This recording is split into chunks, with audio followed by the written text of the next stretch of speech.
When you feel like life has dealt you a hand of unfair cards, instead of folding, you double down and you stuck in the game. You faced battles, you felt broken, but hey, do us a favor, put your hand on your heart. You feel that?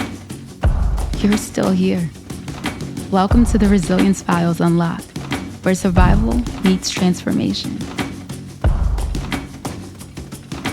Hey, I'm Angelica Washington. I'm Jesse B. Evans. And I'm Carrie Bernens. And welcome to The Resilience Files Unlocked. So this episode includes discussions about guilt, grief, and loss. So please take care of yourself as needed while listening. And just a reminder, our disclaimer, we are not therapists. We are just survivors sharing other stories, hoping to inspire you, amplify voices. We are not diagnosing anyone with anything or giving clinical advice, just sharing our own knowledge and our own stories. Yeah, and today's guest is Dan the Man McGovern. He's a former college basketball head coach whose life took an unexpected turn one tragic night. And reading Dan McGovern's story for us is my good friend, my best friend, Matthew Allen Brady. You might recognize him from How to Get Away with Murder, Hillbilly Elegy, or Josephine. He's going to be reading Dan's essay today. So Matt, whenever you're ready, take it away. My adult career was spent as a college basketball head coach. It was a highly intense lifestyle. Despite jaw-dropping success, it also exposed me to a steady diet of failures and setbacks. But none of that could have prepared me for the night when the car I was driving on the highway ran over and killed Joey, a 15-year-old boy. Out of respect for his family, I won't reveal his last name. That night changed everything. It was a late November night in North Carolina. My teenage son Marcus had just finished playing in a high school basketball game in Greensboro. His coach gave the players the option to ride back to Charlotte with their parents or on the school bus. Marcus chose to ride with me. We settled into the two-lane southbound highway. I was driving with my son in the front passenger seat. The cabin of our SUV was illuminated only by the dashboard. Cruise control was on, and we were engaged in idle chit-chat. The highway was poorly lit, but traffic was light, and I had no reason to be overly concerned. Then everything changed in an instant. My son and I both looked up at the same time. Standing motionless in our lane was Joey, wearing a dark hoodie, his arms folded, staring directly into our headlights. He made no effort to move, turn, or flinch. It was clear he was welcoming the impact of our speeding vehicle. Before I could react, two quick thuds shattered the night. The first was the car slamming into his tall, lanky body. The second was his head collapsing the windshield. My hands, gripping the steering wheel at 10 o'clock and 2 o'clock, were shredded as the windshield tore into them. Joey's body catapulted over the car. I stopped the SUV as quickly and safely as I could. Marcus and I looked at each other in shock and disbelief. I told my son to stay in the car.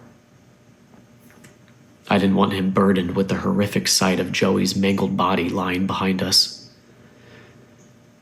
In an odd twist of fate, a woman traveling behind us was on her cell phone with her husband, a state trooper. She had witnessed everything. "Honey, I just saw a fatality on the highway," she said, calling for an ambulance and police. She pulled over and informed us that help was on the way. The next 2 hours were a blur. Red and blue lights flooded the scene as officers and medics arrived. They questioned me, took statements, and filled out reports under flashlight beams. The woman who had been behind us verified to the troopers that Joey was standing in our lane and had made no attempt to move. Her account eased any suspicion of foul play. They could tell I was not under the influence, so no sobriety test was needed. A teammate's family happened to pass by and offered us a ride back to Charlotte. My car was no longer drivable. In the days that followed, I was overwhelmed by grief and sadness. I cried often, haunted by the image of Joey and the sound of the impact. I kept asking law enforcement for his family's contact information, but they refused. Listen, you are prohibited from contacting the family, they warned.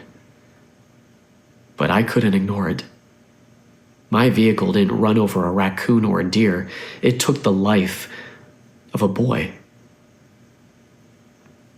I spent days searching online obituaries and police reports until I found it. Joey's full name, alongside with his family's address. I wrote them a heartfelt 2-page handwritten letter. In it, I revealed I was the driver of the vehicle that killed Joey. I expressed my deepest condolences, explaining that there was nothing I could have done to avoid the impact. I offered to drive up to their home with my son to sit on their porch and share my apologies in person. I included my phone number. Joey's grandfather, who had adopted him and was a local pastor, called me shortly after receiving my letter. He told me the letter meant a lot to him and his wife. During our hour-long conversation, he shared that Joey had been a gem of a boy, but had recently started hanging around the wrong crowd. He became addicted to dangerous, mood-altering drugs and was on a tragic mission to end his life. The conversation was healing. For me, my son, and Joey's family. We ended the call with the pastor encouraging me to reach out if I ever needed to talk. A month later, the pastor called me again. "You won't believe this," he said. "I went to my mailbox today and found a letter from your insurance company, USAA. It said that while their client, Mr. McGovern, was not negligent in this tragic accident, they hoped the enclosed check would help our family during this difficult time." He revealed the staggering amount of the check, saying, "I must tell you, you have one heck of an insurance company." I couldn't help but smile. The death of Joey profoundly impacted me. Despite knowing I wasn't guilty of any wrongdoing, I carried a heavy cloud of sadness. I spent my entire adult life mentoring youth, coaching basketball, leading Bible studies, and running year-round youth programs. To have a young life lost in this way felt unbearably cruel. Still, I knew I couldn't ignore the tragedy or try to hide from it. It wasn't how I was wired. Instead, I focused on the following. First, realizing the ripple effect of tragedy. I wasn't the only one affected. My son and Joey's family were equally, if not more, impacted. Second, seeking connection with the family. Writing to Joey's family was my way of helping them understand how sorry we were and that the accident was unavoidable. And third, facing the pain head on. Rather than retreating, I did what I could to support the family in their healing process. It would have been easier to do nothing, to move on without reaching out, but that's not who I am. I hope that by sharing my story, others might find some insight or comfort in their own challenges. Wow. Thank you, Matt. Thanks, Matt. For Thank reading. you. Matthew, thank you for the way you handle that and with the high level of grace and respect for Joey and his family. So I thank you for the way you presented that to the viewers. You're welcome. Thank you for allowing me to be a part of it. So, Dan, we always like to first check in after hearing your words read out loud. How do you feel? How are you doing today? I'm living the best days of my life. Um, that was very, very tragic, and even listening to Matthew, um, I cry easily at movies. I cry in songs, and I'm not ashamed of that. It's just emotion. I laugh and I cry, and just even listening to Matthew again read that, I was moved again to sadness. But we have, um, I think a lot of us have gone through a lot of trials and storms that have tested us, and some they become bitter, and then some in their ways become better. And I wouldn't say that I'm better because of what happened to Joey, but it I think in some ways has given me a peace about life. And boy, it sure makes me really appreciate this. And I wanted to be respectful to your listeners by avoiding a lot of the gory details, but some of that had to be necessary. And yeah, it was a very tragic. I was going to go someplace. I decided not to because it's just a little bit too startling. So I still think of him, and but I'm doing well right now in my life. Good. Well, we appreciate that you shared the true and honest story because unfortunately, although we know it was by pure accident and not intentional, this has happened to other people and someone else is sitting with the same level of an experience and they need to understand that somebody else has been through this and that they have light at the end of the tunnel. Um, Matthew, if you're still with us, you can log off. We do appreciate you being here. Thank you. Of course. Thank you so much. So, Danny, I would like to ask a question. Before that, you were a college basketball coach, and that's a very intense profession. So, kind of paint the picture of like, what was your biggest motivation? What brought you to coaching in the first place? What brought me to coaching? Yeah. I was always hungry for finding ways to live out loud and with purpose, and I think that became that's as a result of my time spent in youth ministry, in my church, and also in athletics. And I had the fortune of playing for a lot of coaches who had great influence on me. Oftentimes, youth need to hear a different voice other than their parents. Mm-hmm. And for me, it was my coaches. They were like rock stars in my life, and had great, great parents. But sometimes we're foolish when we're young, and we reject their discernment. We reject their wisdom instead of receiving it. Mm.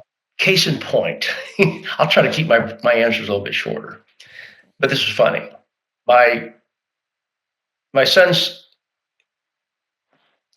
he's playing he's playing a high school game, and I come home at dinner table and said, you're not shooting free throws very well, and I said, you're rushing it. You need to take your time and slow down and find the seam and get in a routine. He said, Dad, just come on. So I took him with me back to Kansas, where my former college inducted me in the Hall of Fame as the Wow. all-time winners coach in the history of that college. And I took my son Wow. so he can kind of get an idea of this. Yeah. Like, So we your go daddy's a back. boss. Yeah, and I'm saying, hey, you're not doing a very good job with it. You got to take your time. You're rushing it. You got to find the seams. You got to get a routine. Well, he said, Dad, leave me alone. Now here's the rest of the story. Next season starts. I go watch him play. Man, he's like 10 for 10. He's perfect from the line, and things are different. So we're at the dinner table, and I say, hey, you're shooting your free throws really well. He said, well, Dad, I'm glad you mentioned that. My coach, I I said, well, what did he say? He said, you got to take your time. You got to slow down. You got to find the seam, get in a routine. Yeah. Yep. Look at Yeah, that. doggone, Dad, that's what you've been telling me. So I said, let me ask you a question. What's your coach's middle name? No clue. Where'd he go to college? I have no idea. Has your coach ever, when you're feeling sick, took care of you at night? Has he ever fed you? Has he ever bought you clothes? Ever driven you? Yeah, you know nothing about this man, but you listen and act quickly what he says. But for me, so that's my point. Yeah, Is that I think coaches can have a great influence with youth, and I wanted to live that type of a lifestyle. absolutely. I love that. I love that. Would love to transition because you were at such a high point in your life of coaching college basketball. Previously, before the accident, were you still a coach at the time? And was your son still, Well, he was playing in school, playing basketball? oddly, I was I didn't really have a love affair with coaching. Some things I really liked, but most of all, I liked it, but I didn't love it. I'll tell you what I was most happy when I was in a gym full of youth.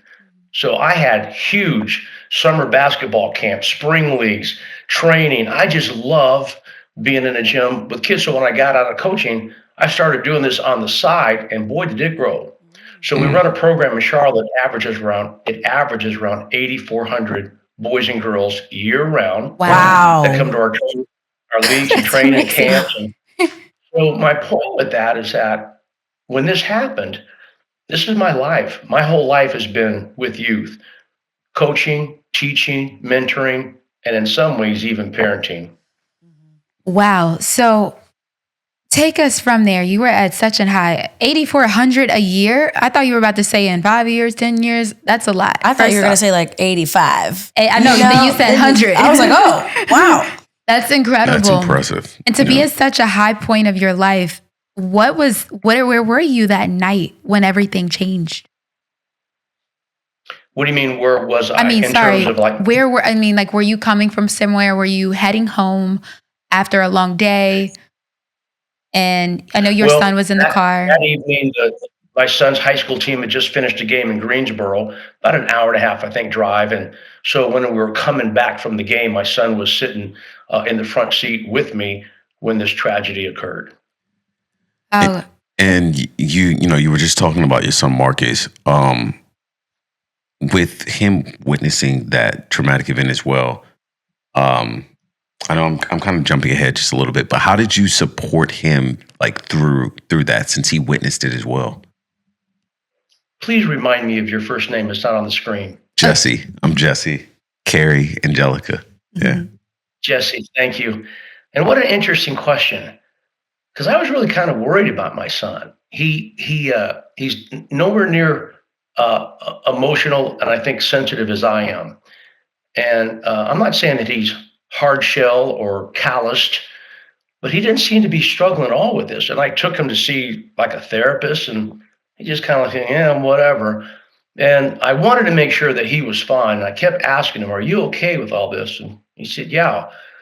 And so it sounds kind of ugly, and he's a wonderful, now he's a 34, 35-year-old man and a father and a husband and all that. But he just didn't seem to be as, and it's because probably I was driving the car. And I think maybe I would have felt differently if I was just a passenger. But bottom line, Jesse, I was responsible and he wasn't. But and I told him, I said, I want to go up and I want you and I to sit on this front porch. We're going to go see this family. We're going to talk. We're going to shake hands and hug, and we're going to go see them. mm-hmm. And he was fine with that, but he didn't seem to have as hard of a time with it as I did. And I really, really was. There was a dark, dark cloud over me for a long time. I was just very, very sad, mostly because I'm trying to think, Jesse, what's going through this 15-year-old boy? Yeah. And it was so odd that he would not even flinch. He didn't turn. He didn't brace for the impact. He welcomed it. He's just stared straight in our headlights. So Wow. thinking about him and thinking about his family, putting him in a grave, that just thoughts that just continue to fill my mind. Yeah, and sending you so much love. And I'm so happy you were there for your son. And I just want to take one step back, if you don't mind, because you're even telling us now that that processing of grief was so heavy for you and the direct trauma of the accident happening in real time. Maybe because there's other people that are experiencing something similar.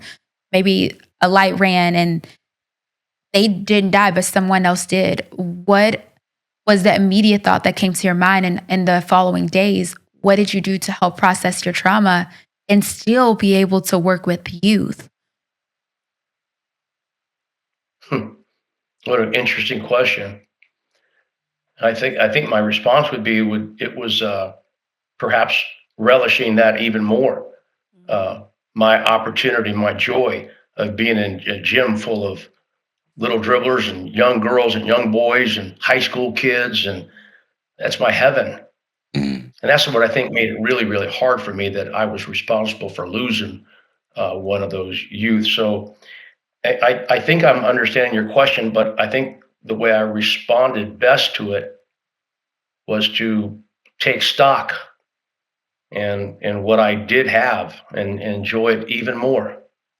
And you say take responsibility. So the way that the cops determined that you were not at fault, and it sounded like he was on a mission to end his own life. So it's interesting that you take responsibility. What are you exactly taking responsibility for? Because we know it wasn't your fault. There was nothing that you could have done to avoid it. So I just want for anyone that's listening, what do you mean by taking responsibility? What are you taking responsibility for? It was my vehicle. I was the one, and I'm not beating myself unnecessarily. I think it's commensurate with what occurred.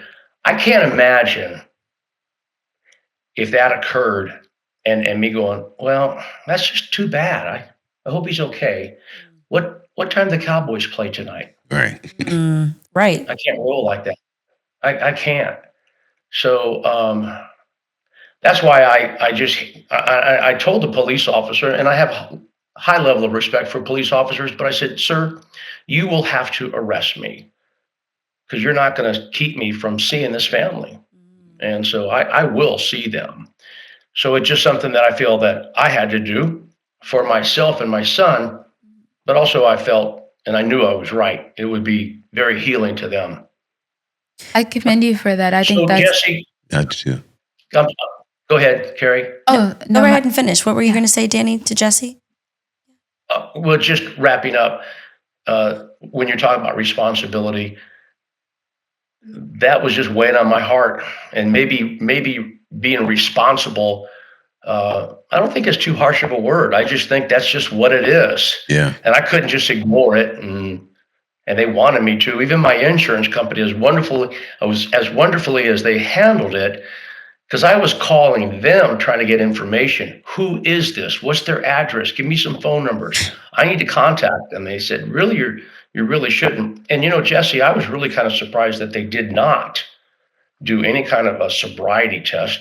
But I think because the state trooper's wife was behind me, she testified, she witnessed it. She said that boy was standing right in his lane. So I think that and perhaps the way we were talking, I don't think that there was any need for it. But I was just kind of surprised it didn't. Yeah.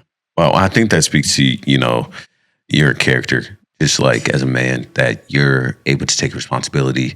But I'm also glad that you're not guilty. Like there's no guilt. Like there's no guilt or like shame there. And I think that sometimes it's difficult for people to separate taking responsibility and like taking on guilt and shame. So I'm Fault. glad that you're Yeah. able to separate that too. And I think it would be strange if you had no empathy for what happened to the young man, regardless of if he did it on purpose or not. So yeah, I think that really speaks to your character. But yeah, Carrie, Yeah, what was you your question? mentioned with us that you're a pastor as well, right? Or you No, his Joey's grandfather. oh, Joey's grandfather is a pastor. Sorry, my apologies. Um, I do know that you mentioned something about faith, and I just wanted to know, in your opinion, as you are out there mentoring youth and even the fact that you reached out to Joey's family, I guess, what part of that healing process did faith play a role, or did therapy play a role? What was some of those vehicles, and sorry to use vehicles, I should say, what were some of those tools in your toolbox where you used in order to continue to heal from this, unfortunate accident, but also share that story through youth empowerment?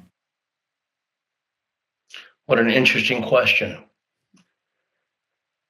Actually, when I was a young man, I have a book that I read often. It's a bestseller. It's an all-time bestseller in the history of our planet, and it has the a lot Bible. of wisdom in it. Pardon me, Jesse? No, I thought you were talking about your own book, and then I realized you were talking about the Bible. But go ahead. Hey, I read the Bible too. Let's just be clear on that. But I was a part of something called Fellowship of Christian Athletes. And it was just I was a part of that too. Shout out to the FCAs in the building. No way. Yes, of course. I was a track and cross country runner. I ran in college too. Fellow athlete. I see you right there. I didn't mention that, but hey. Okay, FCA, talk to us. Just Danny. Well, I don't think this is very inappropriate, but in my high school, we had a group called Jocks for Jesus, okay? And we were just a bunch of knucklehead guys, but we just found purpose in studying the Word. Fine. But something when I was a young boy, I read something, I said, stop that. Say that, wait, again? I believe it's Proverbs 13. Here's what it says. But if you want to be wise, walk with wise men, but a companion of fools will be destroyed. Say it one more time. Want to be wise? Walk with wise men. A companion of fools is going to be destroyed. That just, for some reason, that just touched me. So I always said, man, I want to find wise people. And I kept looking for, there's a fool. He's going to have 10-foot pole marks on him. I'm not getting anywhere near that guy. But these wise guys, there's my man Dean, there's Kevin, okay, there's Emmanuel. Those are wise guys, and I want to gravitate to them. Now, why am I mentioning this? Actually, when the pastor called me, and he said, yeah, they had adopted Joey. He said, he's been a gem of a boy. What he said next sent chills, goosebumps up my back. He said, but lately, he's been hanging around some fools. A companion of fools will be destroyed. And I just feel like there are so many lessons in my teaching, in my reading, that has an effect with us, and particularly in how to handle things like this in our lives. Yeah. So I think that's what I leaned on, and I think that's what helped me through a lot of this. And so I'll just leave it at that. It's beautiful. I really appreciate how you were able to apply the word to what you were experiencing, and it truly helped you get through and see it from a different perspective. Because I think a lot of times, sometimes we try to, if we're in really negative situations, we may try to listen to the word, or people may offer us, scriptures of things, but we don't really apply it. We can't see it in the moment. Sometimes it's like, I don't want to hear that. I don't want to, deal with that. It's, because we feel like what we're going through is bigger than that. Mm-hmm. And I just really appreciate hearing your perspective. So thank you for sharing that. Well, and to your point, and I think this is from the molding and the shaping of me as a man with studying the word, is that this is not all about you. Right. It's about others.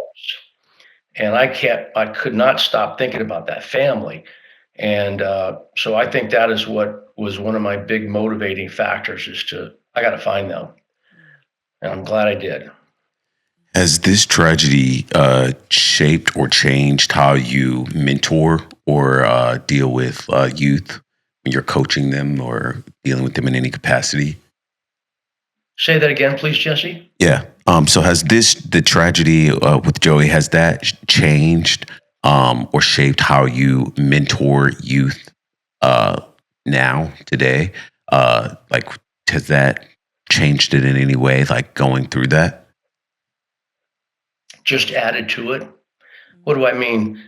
At all of our programs, we may be in 15 gyms on a Saturday, all different locations, different age groups, and I will record what's called a "Yes, I Can" moment. It's a story, typically a true story. A lot of them, perhaps you've heard, and they're really cool stories, but they have a message. And I send those out to all my site directors. This is going to be our message for. But on that one right there, I handle that myself. So when I come into a gym and I'm going to give the "Yes, I Can" moment, I said, sit down. This is heartfelt. This is not preaching. It's just I'm speaking from my heart. And when I get into a moment like that, I don't shy about. I don't try to curb the fact that, dude, you're about ready to start crying. Mm. And when I see this grown man, this older man, with snot balls coming out of his nose, and he's belly heaving, he's sobbing up there, talking about Joey. And I talked to him about what kind of fools you hanging around. And I talked about just the value of choosing your friends carefully, because they're like the buttons on an elevator. They're going to take you up or take you down. And just the importance of having good, strong people in your life, your friends. They got to have strong moral character. And so I've actually used that only for me when I'm speaking to my group of youngsters. Now, let's all agree that that is not going to be appropriate for very young kids. But typically, when I'm talking with high school boys or high school girls, that's a pretty appropriate message for them to hear. I agree. And you know what? Especially when that's a true story, and they see, I cannot speak to that about that publicly without getting very emotional about it. And I think that really, when I see their heads, they're nodding, and their eyes are locked on me. I Yeah. said, this is not me speaking. This is somebody else speaking. We appreciate you sharing that and your vulnerability with that and saving these youth that need to hear these stories. If someone is listening and relating to this interview, and you could say something to them because they are struggling over fault that they could not control, it was out of their control, what would you tell them? And I want to hear right before what I would tell them, if they're struggling with what, please? Sorry. I'll just repeat the question for you. If someone who is listening to this interview today is struggling with guilt over something that is out of their control, what would you tell them? And it's interesting that you asked that question, because I was really close to our pastor at our church, and he knew what happened, and he called me, said, you okay? I said, no. And so oddly, the same thing happened to his father, who was a pastor. He ran over and killed a boy on a motorcycle.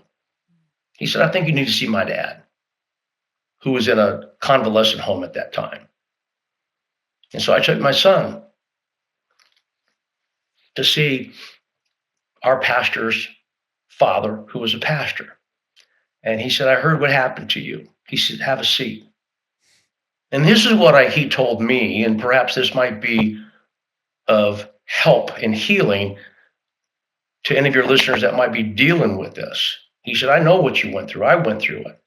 He said, you will not be healed unless you, first of all, understand that there's nothing you could have done. It was out of your control. In fact, even Joey's father said, listen, if it wasn't you, it was going to be the car behind you or the next car. So you cannot have this kind of guilt on you. There's nothing you could have done. You couldn't have avoided it.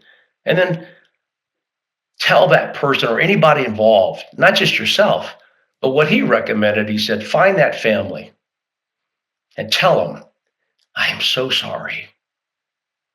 And I, not just, oh, you have my condolences. No, I am so, so sorry.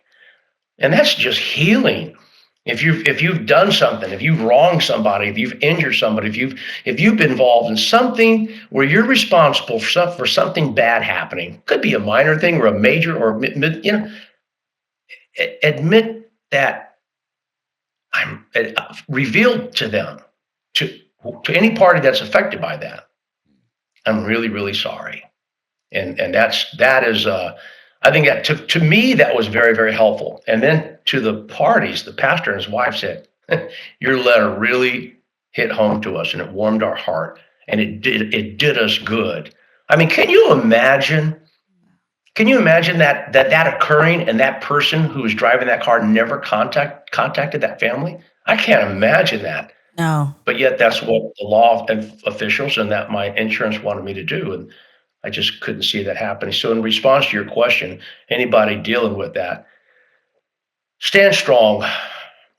And this is life. And there's going to be many, many storms like this. Grit your teeth. Step up and deal with that. And then enjoy this life that you've been blessed with. Wow. I really appreciate that because funny enough, I met up with a friend who I hadn't seen in a couple of weeks, and he revealed to me that about 2 months ago, something very similar happened to him.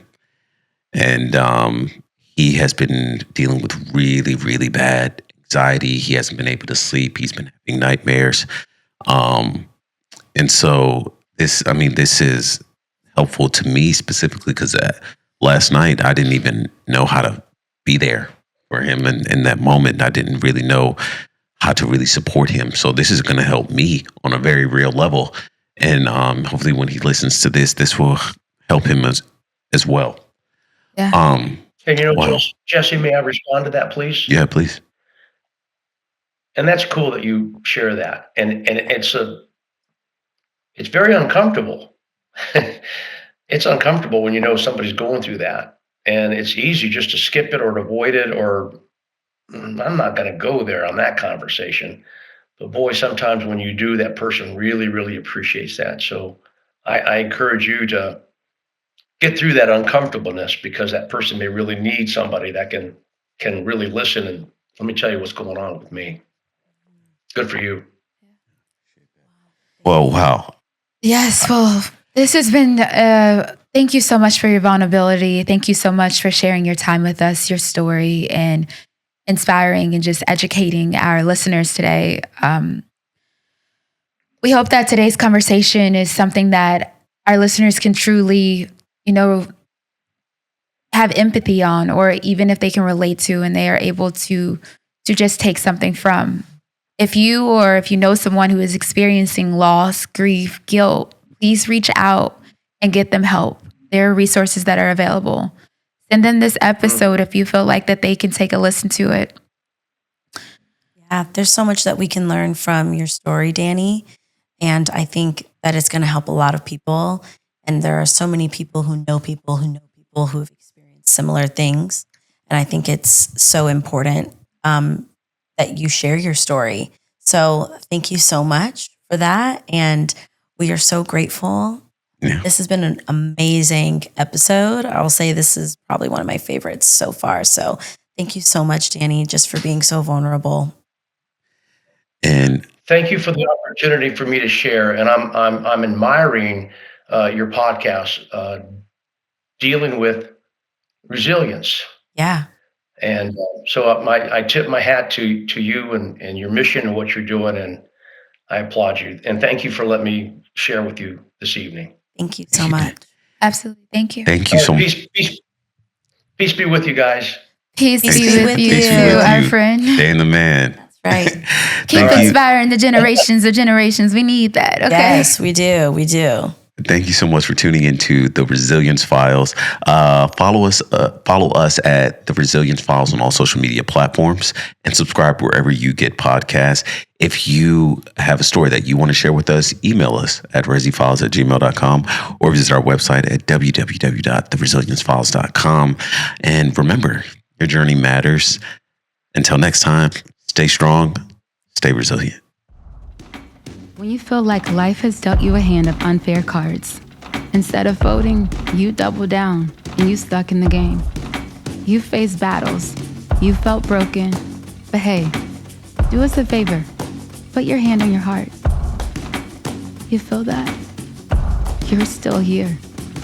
Welcome to the Resilience Files Unlocked, where survival meets transformation.